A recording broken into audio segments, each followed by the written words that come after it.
निम्बु र प्याज मोहब्बतको रस प्यारको बुखार चाटपाट भन्छ चाटपाट बेबी अबिरल यही थालिसक्यो आमा ओइ झुठो हाल्यो बेबी अबिरल चटपटे बन्नुभन्दा अगाडि मामा चाहिँ नि खान थालिसक्यो अनि के मामाको चाहिँ मुख छैन र खानु परेन बनिसकेपछि खाने हो नि त मुख छ भन्दैमा अगाडि नै खाने हो त होइन हामी चाहिँ ड्राई पिकनिक खान गइरहेछौँ चौकीटोलको जङ्गलमा यहाँ पानी पनि छ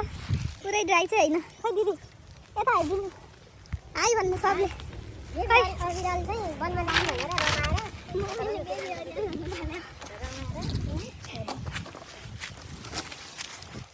खानेकुरा चाहिँ धेरै ल्याएको छैन भर्खरै जस्तो भात खाएको अनि अलिअलि यसो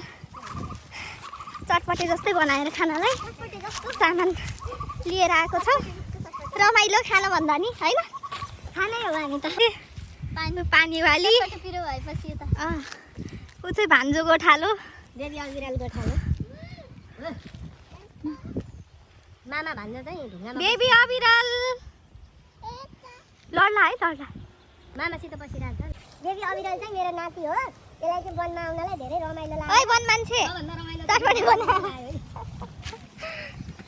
बढी रमाइलो चाहिँ हजारमा जानलाई पाए ल यता चाहिँ हामी चाहिँ अनुकरवारले पिकनिकमा आएको छौँ है पिकनिक अनुकरवार हामी चाहिँ चटपटे बनाएर नि खाइरहेछौँ सबैजना वनभोज कस्तो मिठो भयो कस्तो भयो दिदी मम्मी एकदम राम्रो भएको छ भाइ कस्तो भयो भाइ भन कस्तो भयो निरु मिठो भयो है मलाई नि मिठो भयो कुण्डालाई कस्तो भयो हेर मिठो भयो गुड गर गुड गुड गुड गुड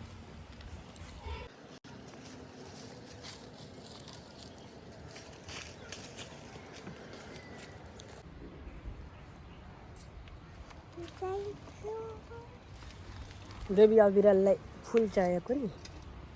फुलको के गर्ने अब के गर्ने बेबी